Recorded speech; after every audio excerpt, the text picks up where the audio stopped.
Hi, I'm back at Wianamatta Regional Park. I'm going to go for another walk this morning. I'm going to try something different. I've been down here quite a few times during the lockdown. I've noticed that there are quite a few other tracks that I haven't explored yet. I'm going to take you on some of those. If you know the park, you know I'm in the ropes crossing end. I'm just going to start here. I'll go straight ahead into the left and into the middle section of the park, which is a bit wilder.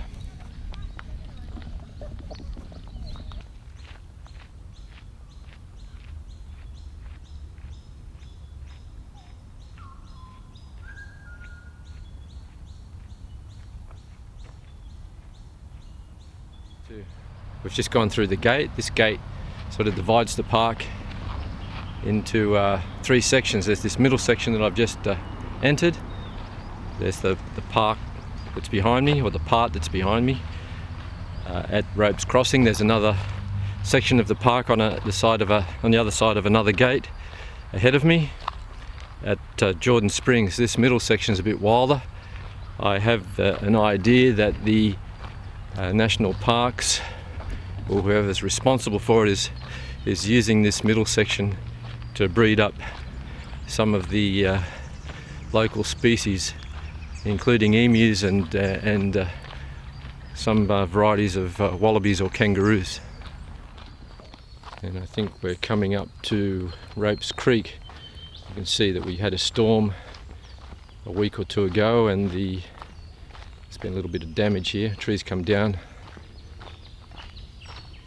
onto the bridge. Doesn't seem that the structure of the bridge has suffered as a result of this though. Yeah, so here's Ropes Creek, all its glory.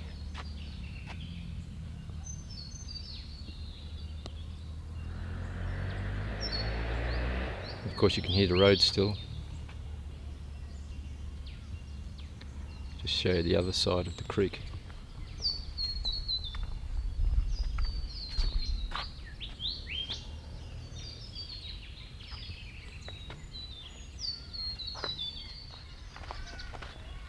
I'd heard that there are emus here, and I've come down several times looking for them with my camera. I came down here once with my wife. I didn't have a camera. She had her mobile phone with her, and of course there was an emu waiting right here. The first time I came to Wianamatta, this section of the track really astounded me. Walk along here on this gravel path, and I could listen to these bellbirds. It's absolutely magical. You might think that if you come here enough you might get bored of this, but I'm always amazed that I can more or less still be within the boundaries of metropolitan Sydney, and I can come to a place like this and hear bellbirds. Anyway, we're coming up to South Creek now, or at least I think it's South Creek. This is the second creek that we cross. If I've got the names wrong, I'll put them on the screen somewhere. We've had a bit of rain within the last fortnight, so it's running again. It's really good. Just show it to you.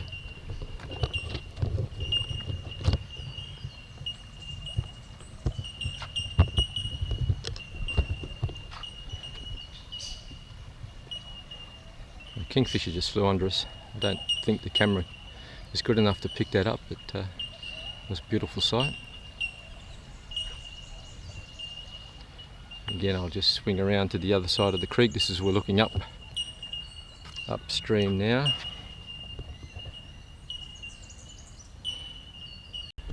Okay, you might be able to see the electricity pylons we're coming up to, or at least the cables. They play havoc with the audio quality on this camera. I'll bring you back when we're safely past them. Okay, you can see the pylons marching southward.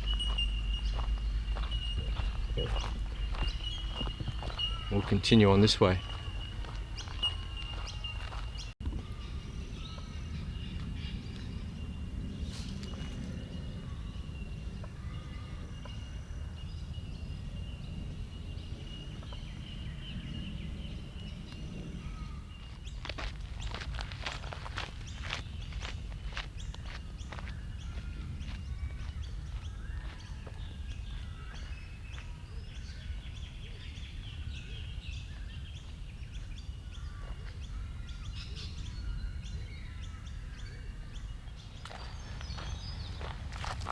Okay, well, I've been following Luxford's trail. If I go straight ahead, swing around to the left at that gate, or the remains of that gate, and follow that down, I'll come to Ropes Crossing.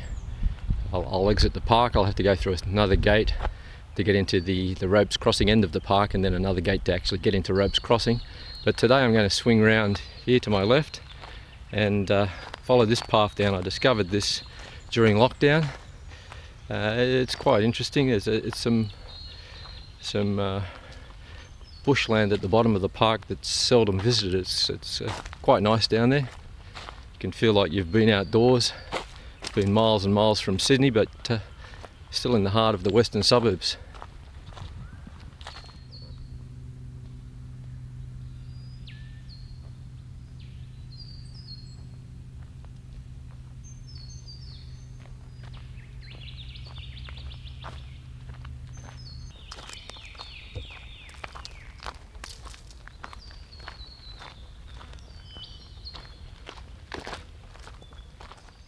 If you haven't been here, or you didn't come here during lockdown, you won't believe the difference between now, a Saturday post or pre-lockdown, and a lockdown Saturday in this park. At the Ropes Crossing end, there are about 16 or 20 car spaces. And I'd say on average on a Saturday morning at about 8:30, when we often come here for a walk, there might be 3 or 4 cars there when we leave. Sometimes there are no cars when we arrive, sometimes 1 or 2, but often just 3 or 4 when we leave. During lockdown, by 8:30 it was, you had to park on the grass opposite the car park, or park outside the actual park and walk in past the car park. And now, once again, there's no one around, just like it was before the lockdown. I feel like I've got this whole middle section of the park to myself, although occasionally I see bicycle tracks, tyre tracks on the gravel, to say other people have been here, but there's just not a lot of people here at the moment, which is, I think, the way it should be. I really enjoy it. It's great like this. One of the things I did notice during lockdown was a massive increase in the amount of rubbish that was being left behind. Masks, disposable cups, wrappers from hamburger chains. They seem to have disappeared now. I suppose the rangers have done their job, which I applaud them for. That's really good. That makes the park feel pristine. Anyway, I'm just going to crack on now for the time being. I'll bring you back in a while. Bye.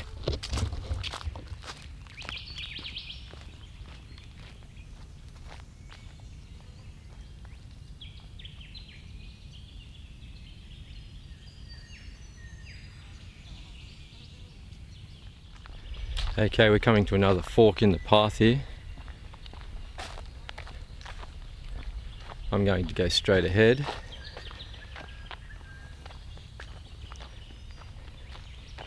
If I went to the right here, it's a bit of a faint track at the start, but it's a proper track. It runs all the way back to the Luxford's trail.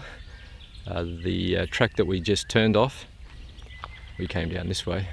So at the top of this we turn left off the Luxford trail. If we turned right here and went up that way, we'd rejoin the Luxford's trail, I think it's called, Luxford's trail, right at the bottom of a long straight, and then it would continue straight ahead and take us to Jordan Springs. But we'll go down this way.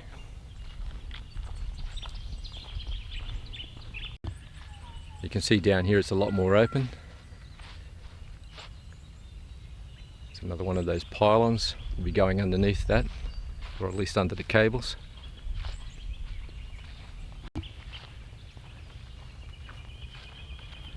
There's some other park users up ahead. I think 3 kids out for a morning ride.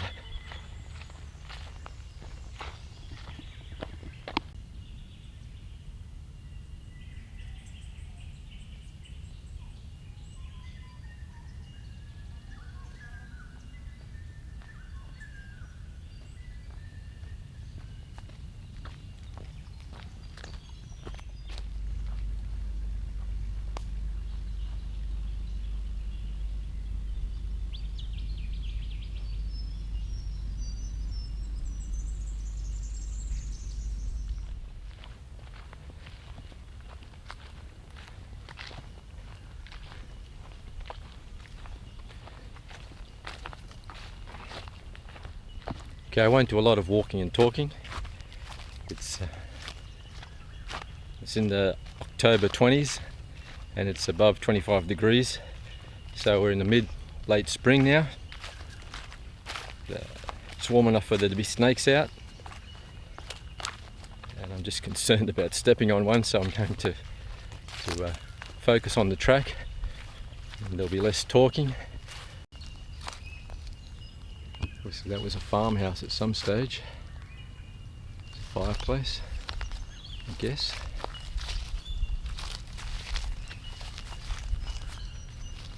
Yeah.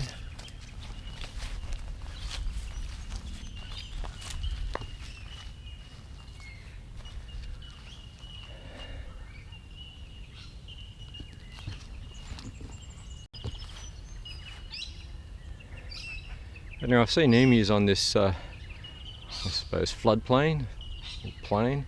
There's another creek over that line of trees over there. I think it's South Creek, the second creek that we crossed, just beyond that line.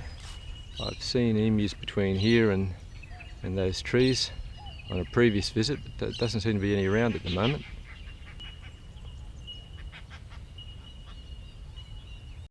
See a faint trail here. I might just follow that through and see where it goes. This is old Australian Defence Force land. This one has managed to survive, I suppose, one because it was Australian Defence Force land, and two because there's all these creeks around here which makes it very prone to flooding.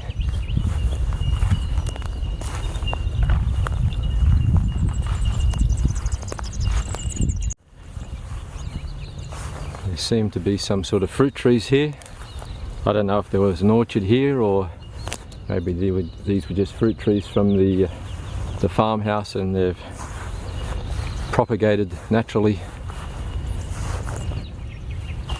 Some more over here, but there are some kangaroos or some wallabies in the bushes here at the edge of the field, down against the creek. I don't want to get too close to them, I don't really want to disturb them. It's a nice protected spot back here. Get out of the way. Open grassland.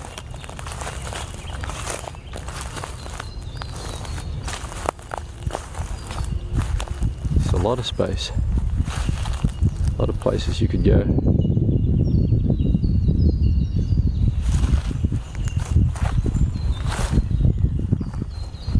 Oh, there's one now through there.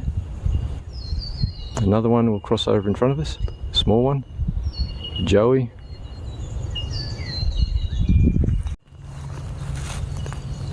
Well, I'm not going to go after them. I think this is as much their park as mine. I think they deserve some space. Probably get pestered enough by people like me. I'm just going to find somewhere shady and have a drink of water before I head home.